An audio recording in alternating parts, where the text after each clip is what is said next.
Hi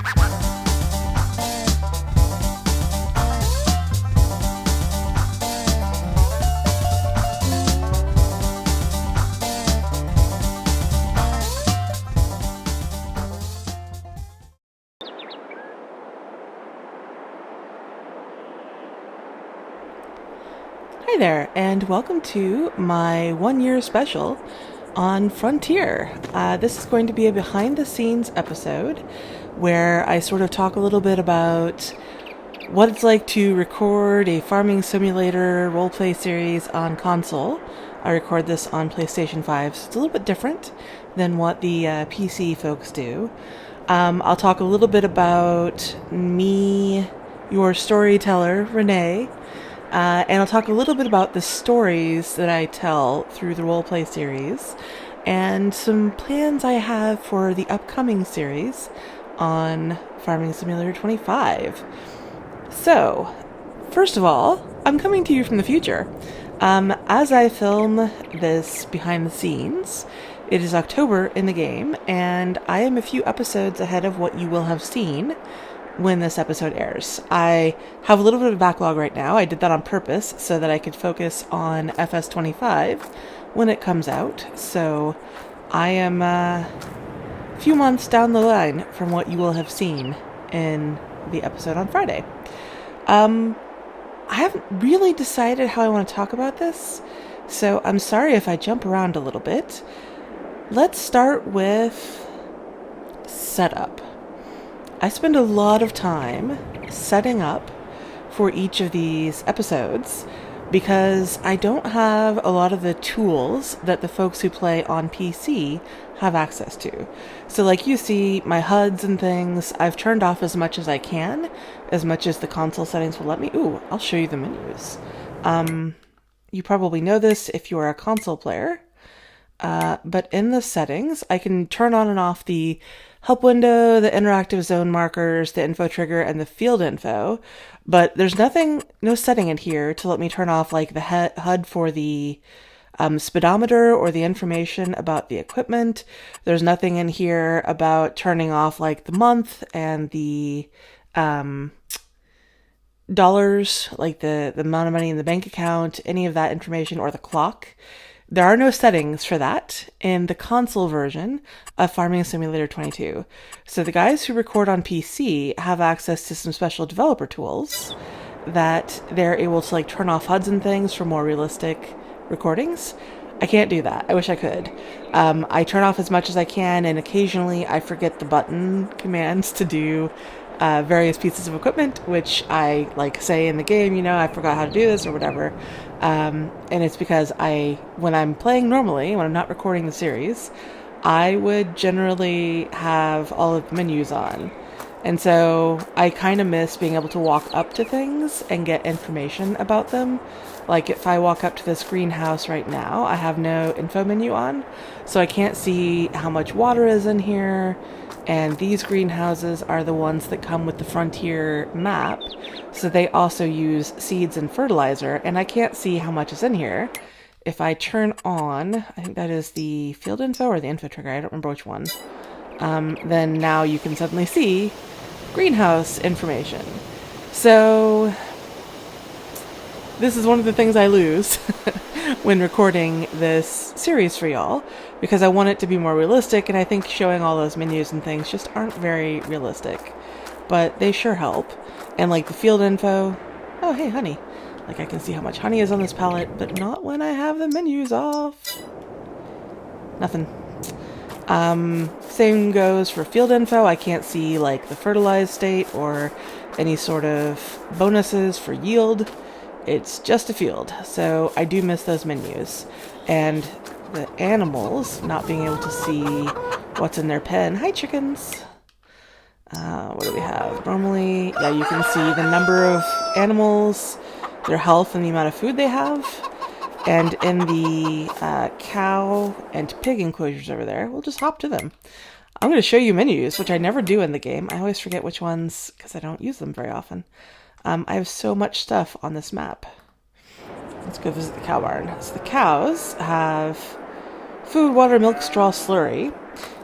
There is no way for me to see the amount of slurry in these pens if I don't have that field info on. If I go into the animal settings, I can see the normal information about the pen. I can see the amount of food and the type. I can see the productivity, the water, milk, and straw. I cannot see the slurry. So I'm usually wandering around the game with no idea how much stuff is in here, and I have to go into the animal menu, like off video, in order to be able to see that.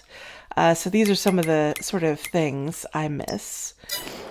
And I don't have any way, there is no super strength mod for console players. So if I am moving around pallets or silage or anything like that, well, I'm looking at silage because I'm here. Obviously, you wouldn't use super strength for that. But if I'm moving around pallets or like seed bags or large bales, I have no super strength. So I have to do that all with the telehandler, or I do use, I'm just going to jump over there. No need to walk because this is not realistic. This trailer for the TLX Phoenix has an auto load option. So I do use this trailer and auto load occasionally when I'm off camera because, as you know, in FS22 with all of the productions, there are a lot of pallets to move around. And I do have most of my productions automatically distributing when I can, but I still have to move around a lot of pallets. So I do stuff on camera for you all to see with the telehandlers, but then if I'm just doing setup in between episodes, I will use the auto loader with this trailer to move stuff around. And same thing goes actually with this trailer over here. This is a bale trailer with auto load for the TLX Phoenix, and I use this to auto load bales if I'm moving a lot of bales. Things I have to do because the amount of time it just takes at this point that I'm doing off camera to record this series has gone so high. Let's jump into the map again. Let me show you. I've got these two fields over here, and then these three, well, 1, 2, 3, 4, 5, 6 fields here. Then there's Javon in the game, his field, which of course is a field that I own, and I am plowing and cultivating and seeding and all of that too, is over here. And I've got all of the productions that I've got over here and everywhere. You know, you've been watching the series, you know. That is a lot of stuff. And most of it I don't show on camera because I don't want you to get bored seeing me do the same things over and over again. So the amount of time I spend on average setting up to record an episode is anywhere from 1 to 6 hours of gameplay in between recording when I'm not on camera. And then the actual gameplay when I am on camera, generally it depends on like how many fields I'm actually working in on camera. Could be anywhere from 1 to 3 hours. I do have the story reason now to have the AI helpers helping me out. So my farm hands that I've sort of hired through having Jacob manage them, that has given me access to using the helpers out here in the Frontier series. Before that, I couldn't come up with a good story reason for anybody else to be out here because it's so dangerous and it's a desert and all the stuff. So it just didn't make sense to me to be using AI helpers out here, which is why I didn't for so long. So now that will help, hopefully. But just the amount of time I spend in between episodes that you see setting up to record the next episode is kind of unreal. And it wouldn't be something I do if I didn't enjoy playing this game so much. So I'm glad I enjoy it. I have other stuff sort of tucked away around the map. You see sort of, I have equipment here and there. I've got a, what is that? That's,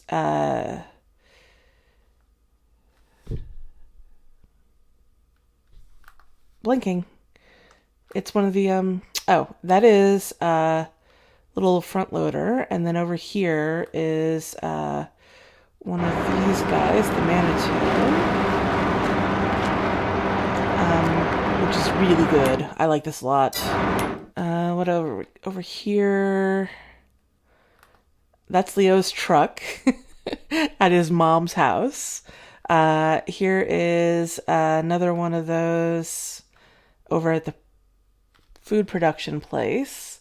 And over here, I don't know if I can show you this without spoilers. Also, weirdly, I don't see it there.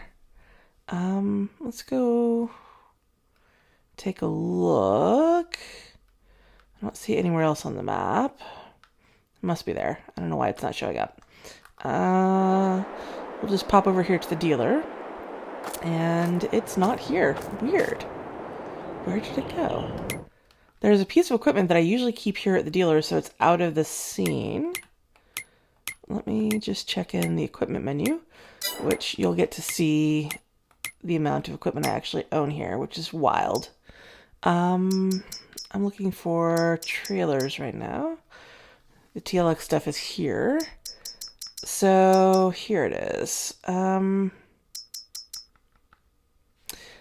This is the one I want to see. Where's this one? Why are you not showing on map? Come on now.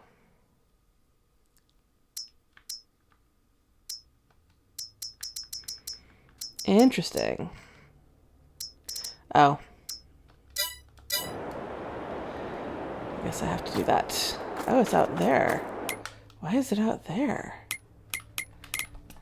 Normally I keep it here at the shop, sort of behind and out of the way. I must have left it somewhere. I don't see it blinking anywhere.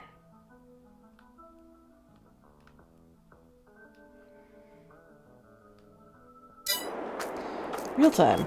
Okay, well, it's probably not worth actually trying to hunt down wherever that thing is. But I do have sort of two versions of that TLX. I wonder if I just tab through while I get to it.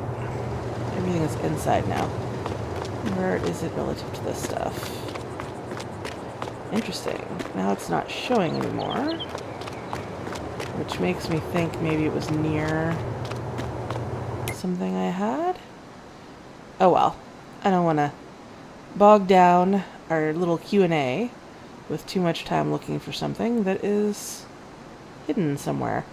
So I guess the point is I hide pieces of equipment around the map that I own that I don't want you to see. Oh, I got a lot of trash I need to be taking from the food factory here this month. I guess I'll just move this one here. I'm in the game. I can do this. I'm talking to you. It's so funny. So yeah, there's little pieces of equipment here and there that I move around. I use to do setup stuff, but I don't show you because I want things to be very realistic. So I've got an Unreal capacity trailer for the TLX Phoenix, which I have used a few times when collecting sand. And that's the one that I have said the Department of Public Works owns, and that I am borrowing it from Paul, the head of the DPW, because the other capacity on the one that isn't Unreal is like 21,000 liters of material. And when I was clearing all the sand and dirt off the roads here in Frontier, that would be gone, or that would be full rather, in like 2 minutes. And I just would have spent so much time running back and forth to the train silo where I dumped most of it and took most of it off on the train to get it off the map, because the roads were difficult to drive on, if you remember seeing back in the beginning. So, piece of equipment that I don't really want to show on camera, I sort of hide away, and hopefully I remember to move them if I'm ever going to be filming like a scene in an area where I've got a piece of equipment hidden. So yeah, that's another one of the tricks I use. And I obviously rent equipment a lot of the times if I need to show something that I don't want to own. I think there was an episode where I've rented a bunch of stuff. There was the blue Cadillac that showed up in my yard that day. That was a rented vehicle. There was the fire truck and the car that like crashed very early in the series out there on my main yard. and that was rented stuff. And I do not play. One of the tricks that some of the PC players do, when they want to manage money realistically for Let's Play or for roleplay, they will play in multiplayer and have like a different player on the map have a lot of money, so they can just do whatever they need to do with that other player on the map and not have to worry about their main account or whatever that they're filming the series using, showing extra money that shouldn't be there, or showing like the money changing. I didn't want to play in multiplayer. I did experiment with it when I started filming the series, but I find there's like a bit of latency in multiplayer sometimes. If you ever watch, I'm going to say Daggerwin does a lot of stuff, a lot of his roleplay stuff in multiplayer, and you can see sometimes there's like lag. It will go for a while and then like pause to catch up with the server or something. And even if I tried running it locally in my house without going out to a server anywhere, I still got that lag sometimes. There would be like a hiccup, basically, where the equipment would freeze and then it would move again. And that was a really bad experience. I didn't want to show you that. It didn't seem realistic as I was sort of trying to film a roleplay series, which is supposed to be realistic. So I'm not playing in multiplayer. That has made it a little bit more complicated to manage the money. That's one of the reasons at the very beginning of the series I put in the generators out there, because with a little bit of fluctuation in the money from month to month, it's easy enough to say it was a generator. And I do give a pretty faithful accounting when I sell things. I don't like change the amount of money that I make when I sell things off camera. Like, I'll tell you I earned $42,000 from selling this stuff. I generally say that accurately, because it's easier to remember the real numbers than to like make something up and remember how much it needs to be offset by. What I do sometimes, and this gets into something I do for more realistic detail. Let me see if I can get out here. Yeah, out here by the pizzeria.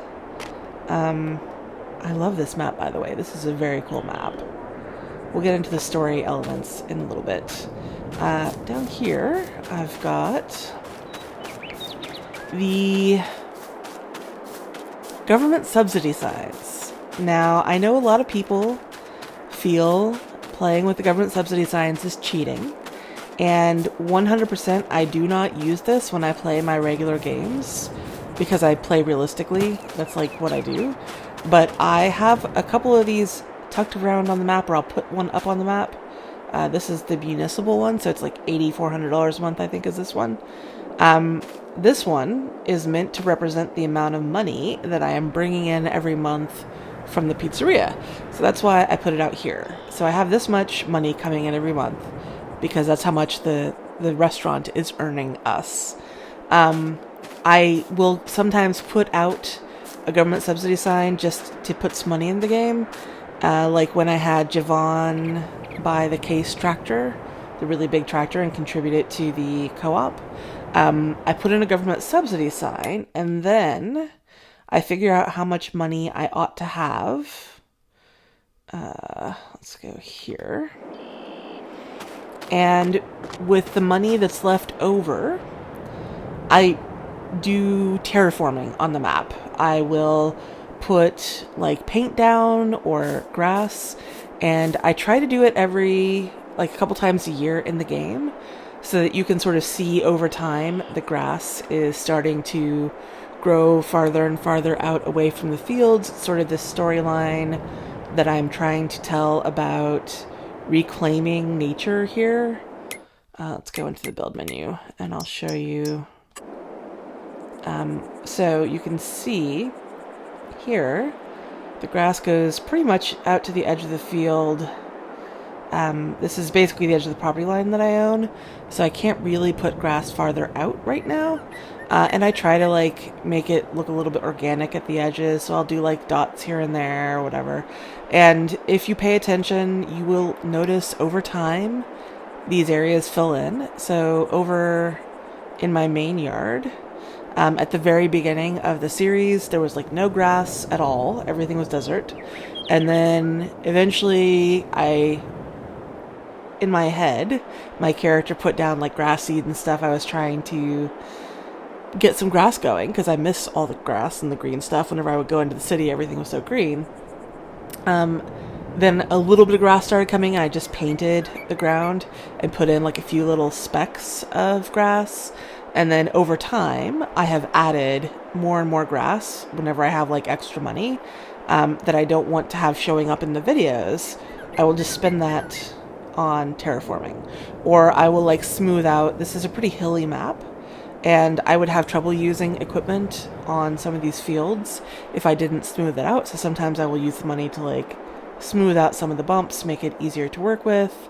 So yeah, I'm using the government subsidy maps to get extra money in, and just sort of playing with the money to do the transformations I want to show over time in the map that aren't coming from me as a player, but they're sort of like natural environment things that are happening, if that makes sense. So yeah, this is a lot of workarounds basically for the fact that on console, we're much more limited than the PC game players. There are a lot of like developer tools they have access to where they could say, plant this whole field in oat or barley or something. Just use that with like a console command. I can't do that. I have to actually plant the field. I can't put in a certain amount of money. I have to like use the government subsidy maps to add some in that way. I can't debit a certain amount of money. So like if I want to take money out, I can't remove it. There are some mods available in Mod Hub that will let you like buy items that you put around the map that take out money. It's just like arbitrary amounts. I have looked at using those for some of my roleplay stuff, but in the end, I have just used the construction tool to spend money, like terraforming, painting, and stuff, to sort of get that dollar amount roughly back to where it's supposed to be. I haven't fully decided how I'm going to do this in Farming Simulator 25 yet, because the amount of mods there is way lower. I do have the government subsidy signs in on my new roleplay that I'm starting to film, but I don't have any generators or anything, so I expect the amount of money to be more precise on that map. So I'm going to have to figure out over time how I'm going to deal with that there. But yeah, these are just some of the extra things because I'm playing on PlayStation 5 console. I have to do a little differently than the PC guys. So I think that's plenty about some of the mechanics and setup stuff that I do. Let's dive in a little bit to the story. This map is wild. I saw Mr. Sealy P do a console map tour of this map, and then he did like a let's play roleplay for a little while until he managed to crash the map by cutting down. There are signs, I'll show you one of the signs, in some of these plots that you can buy, that you can cut down the sign to like remove buildings and things off the plot. I think the closest one, there's one over here. So one of the signs that he cut down to remove buildings from a plot, here, these things. Remove objects on farmland. If you cut this down, all of these houses will disappear, and the voice audio that you can sort of hear, like if I go up near one of these buildings, you can sort of hear people talking inside, that will be removed from the map, and this would just be like an empty lot. There's one on the other side of the map in the area where I said Javon's co-op was located that Mr. Sealy P cut down, and then his map became unusable. So I have never cut any of these signs down. I'm deathly terrified that if I do, I will crash my game. And as a console player, I don't really have a way to easily import saves. It's not like PC where I could back them up somewhere and then just drag the saves back in again. So I'm very careful about what I do here on this map. But that being said, the city walls, the desert out there, everything about this, like what apocalypse happened, those buildings out there in Old Town, what what happened over there? This 100% caught my imagination. Like, what is going on there? And all these little trees. By the way, one of those signs here. I could have used that to get rid of the trees that were on this plot, but I didn't want to cut it because I'm terrified of breaking the map. So I didn't. I did it by hand. I did it the old-fashioned way with some logging. Anyway, this had such a weird and like surprising vibe to me. As a long-time farming simulator player, I've played since 17, I think. I don't have my old consoles, so I would have to look. I don't think I started at 15. I think I started at 17. Everything in Farming Simulator is about farming. With 22, there's more production stuff, which is cool. But it's been about, green growing things, managing fields, being really connected to the earth. And this map, that obviously is in some sort of like post-apocalyptic setting, just completely blew my mind. I was like, what happened here? What is the story about this map? And I watched Mr. CLEP, and he had this sort of like revolution storyline going on his playthrough. And he was sort of simulating like people were maybe going to remove the city walls. And there is actually a sign on this map that you can cut to remove the city walls, which again, I am terrified to do because I'm afraid it's going to crash the map. Maybe when I finally finish filming, I'll do it just to see if that happens. Maybe I'll do like another behind the scenes when I finish this series, and we can cut down the things together and figure out which ones break the map.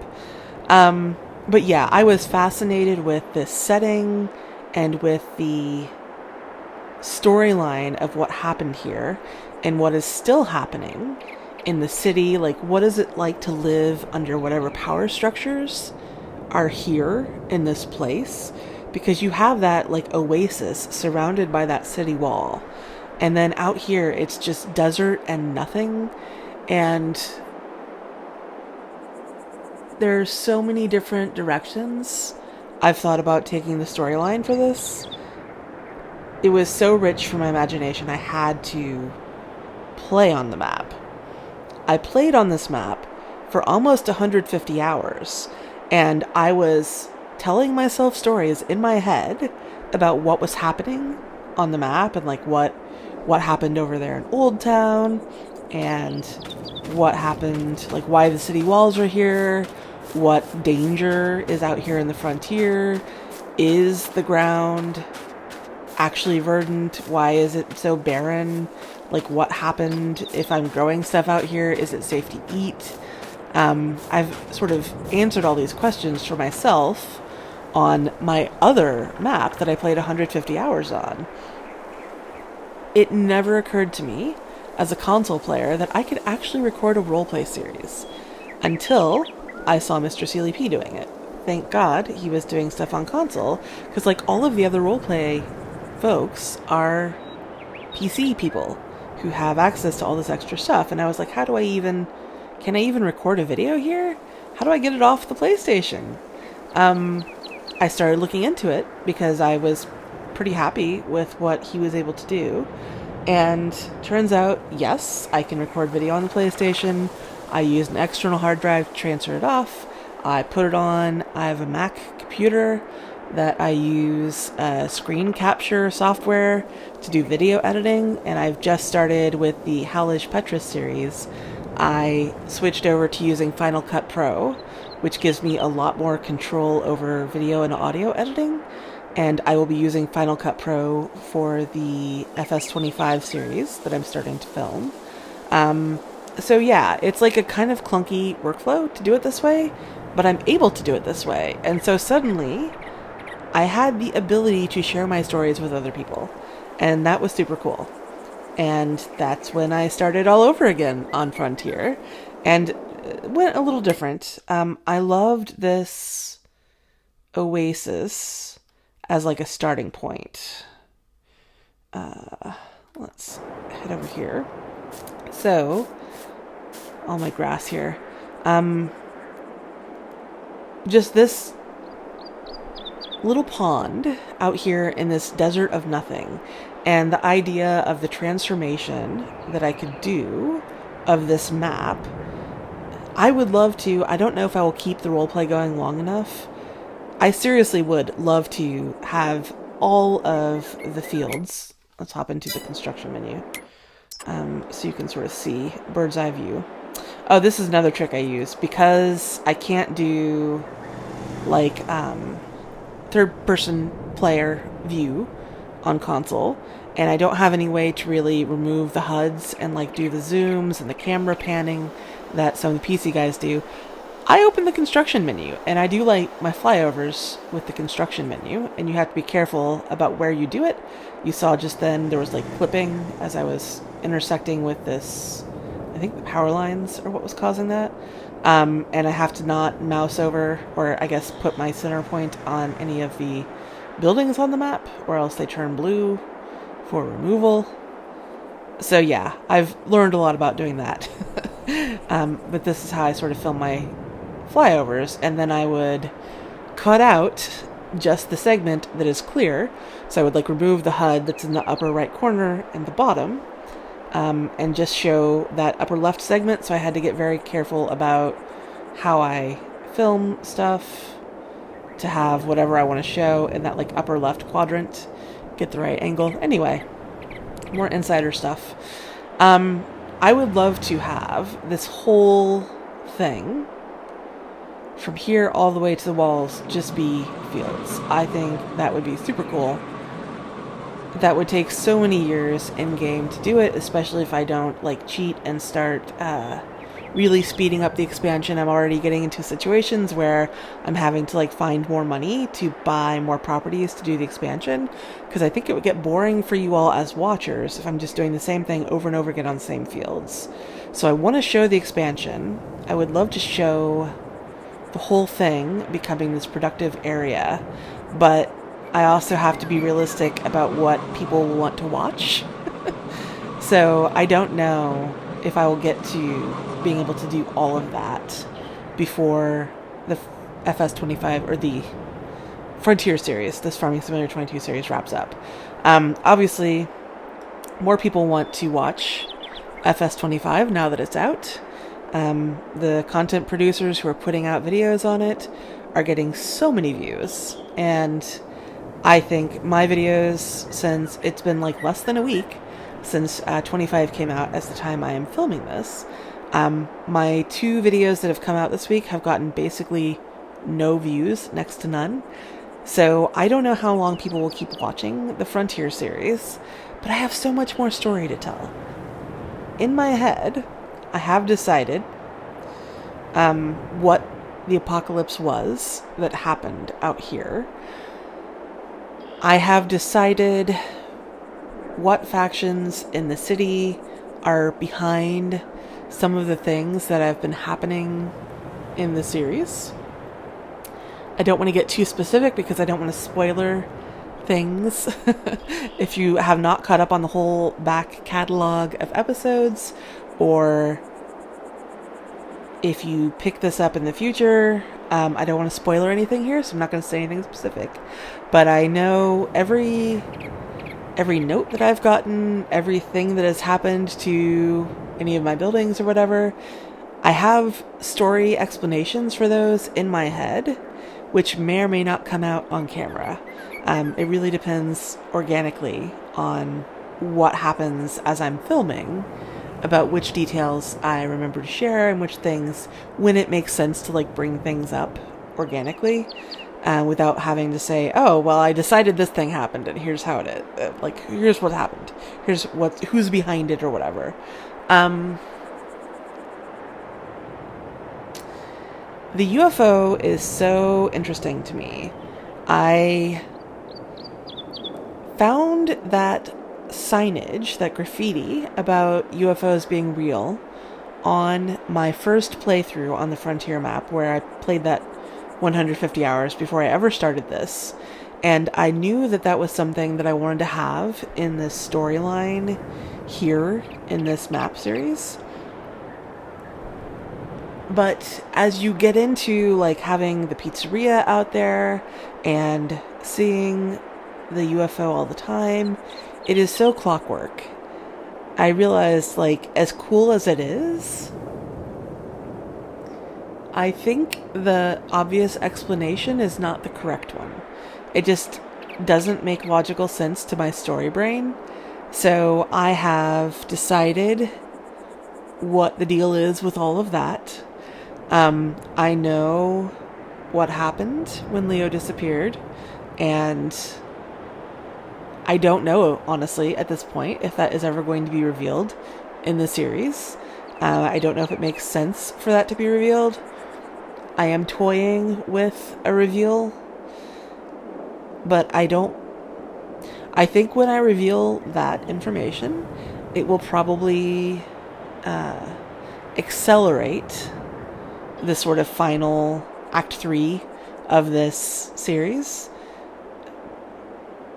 It reveals a bit of information about power structures and things, and I don't want to accelerate that until I'm ready to wrap this up. And if it seems like a lot of people are just not interested in Farming Simulator 22 anymore, now that like FS25 is out, I will end the series. And so I will try to get as much of that out as I can. For those of you who have been watching, all 78 people who are subscribed to my channel after 1 year of me releasing videos weekly, I do have like all the story beats in my head. That said, there's like a lot of stuff that does happen organically as I'm filming and sort of talking too, like kind of like improv. As I am releasing this episode, I think in the most recent episode, if you haven't watched that episode, this is a spoiler. Skip ahead a minute or two. In the most recent episode that came out last Friday, there's a phone call that happens with Rachel, and she lets some information drop that was unexpected. I actually hadn't planned that out. It just sort of happened as I was improvising that phone conversation, and now there's this whole storyline that I am building out of that little element. So I think a lot of the character development has happened organically, and the people who I'm telling stories about while I'm out here on the map, a lot of those individual beats are not part of like the overall story that I have in my mind. They're organic things that come out of what is going on in the moment. But some of it is definitely planned out. Like, I definitely planned for Rachel and Jenny to get together eventually. I planned, what's going on with Leo and him disappearing and all that. That happened on purpose. That was a plan. It's hard to know how much to share without going into too much detail and spoiling you all, so I will just leave that there. When I tell the stories here, it is a mix of improv in the moment and story beats that I actually do have planned out. Big picture, let's zoom out more. Me, your storyteller. My middle name is Renee. So the channel name is Renee Farms. That's me, Renee, farming on Farming Simulator. And also kind of like a punny Renee Farms, because that could be my farm name somewhere if I ever want it to be. I am actually a writer by profession, but most of the writing that I do nowadays is technical writing, pretty dry, not creative. I have written a couple of novels. I published them under pen names so that I wouldn't have them confused with my professional reputation. And I love telling stories. Like, I've been doing this for so many years, but never in this medium. So this video format, like, it's so strange. Farming Simulator is kind of like a set where I am planning out scenes and putting in mods and things to try to simulate certain vibes. or activities or things that are happening here on the farm as I'm telling the story. So this is a new medium for me to do storytelling through, but I am a storyteller. It's just something I do. I've been doing it for a very long time. Now I have started filming the third series. It's going to be up on my channel, FS25 series on Riverbend Springs. When you see this episode, this is going to come out before any of my Riverbend Springs episodes do, but you might not be watching it before them, so maybe you've seen the first few, I don't know. Spoiler alert, this is a spoiler. The character on the Riverbend Springs series is a former tech worker who got laid off. I, Renee, actually do work in tech these days. I have since 2017. Before that, I worked in other industries. And some amount of my real world knowledge does come in and inform the storytelling that I do here in Farming Simulator. But some of it is not representative of my life. I know lots of different types of people. I try to have a little bit more representation in my videos here. Like I have Rachel and Jenny, and them getting married, and their brother having broken ties with their dad with Jenny's dad because he was not accepting of it. I know a lot of people in real life who have had similar situations, and there's not a lot of media, if you call it YouTube or TV series or TikTok or whatever, for a broader range of people. And the guys who do content creation on Farming Simulator seem very nice. I've never talked to any of them personally. I've watched a lot of them for years because, like you, I am a fan of the game, and I have been watching videos about it and playing it for a lot of hours over the years. Their perspectives are very much a product of who they are in their lives.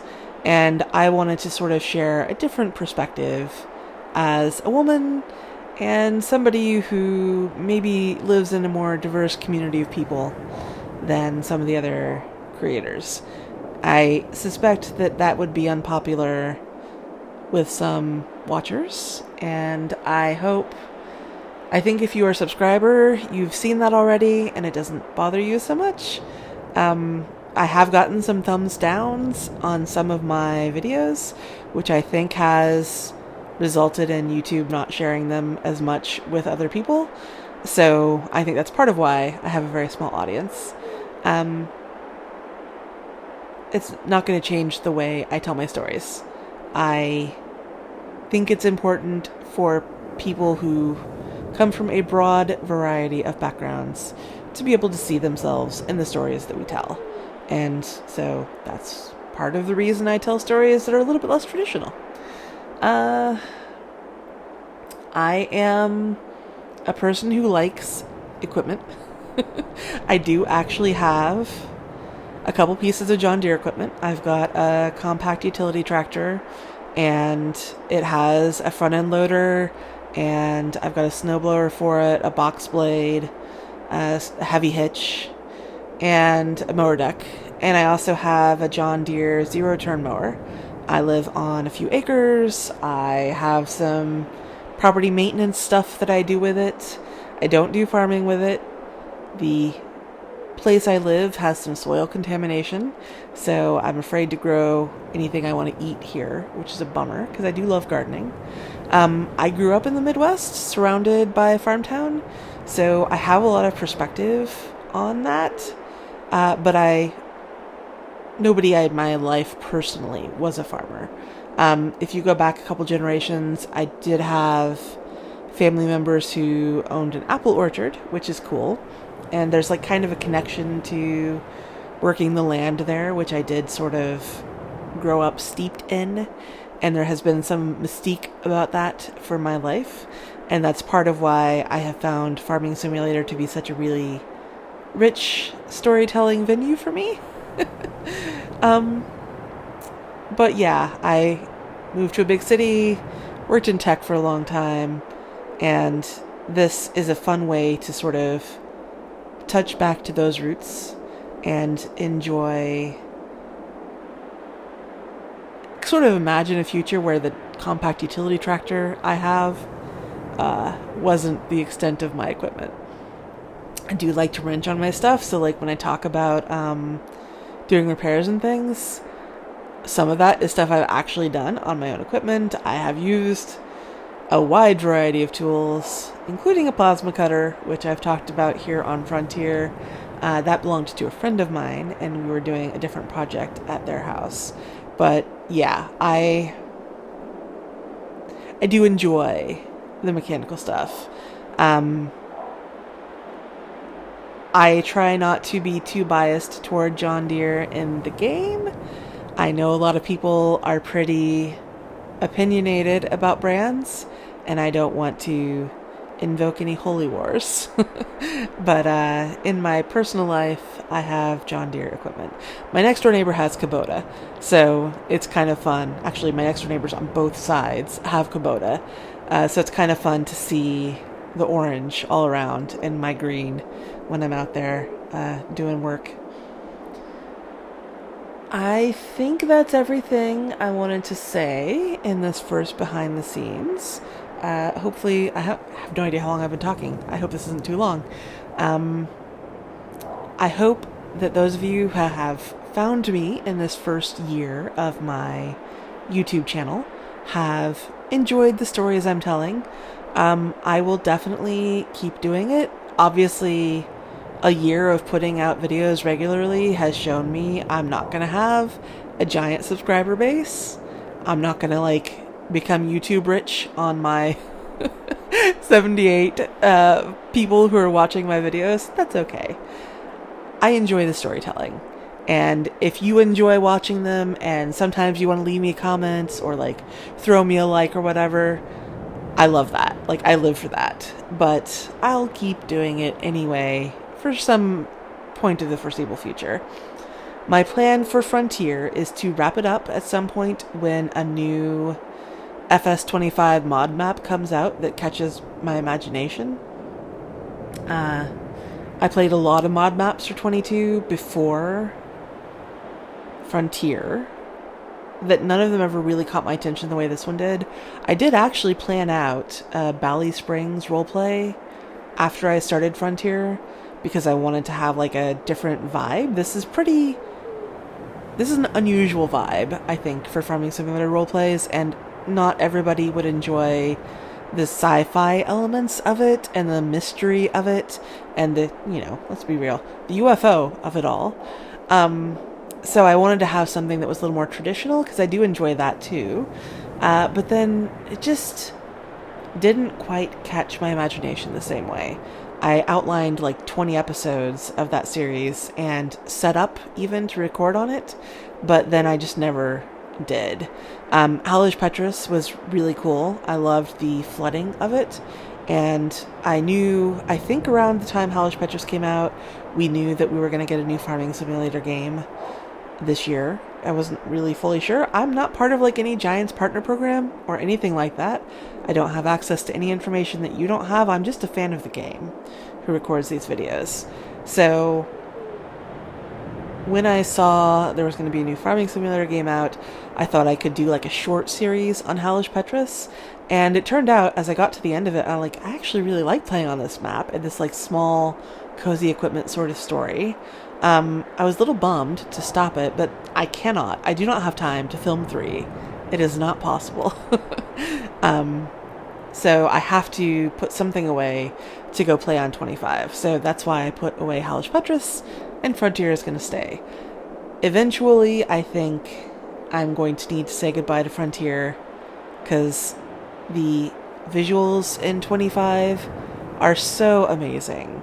And I think as Giants continues to fix up the bugs and things that, happen in new games, and as more and more modders start to come out with stuff that uses the new mechanics available in 25, I think it's going to be harder and harder for me to continue to film in 22. Like already coming back and looking at this map after filming earlier today in 25 makes me a little sad. So I don't know how much longer Frontier will go. I have a lot more story to tell. I would love it if this map came out for 25,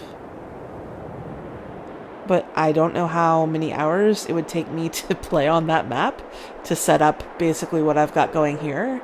So I don't know if it would be viable even if this map did come out for 25.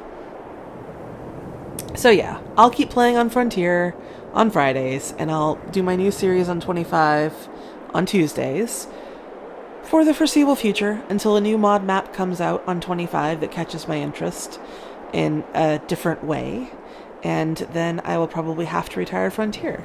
So I hope you will enjoy it along with me for however many episodes we have left, and I really hope I get to share the entirety of the story that I have planned on this map. It's pretty big and pretty epic in my head.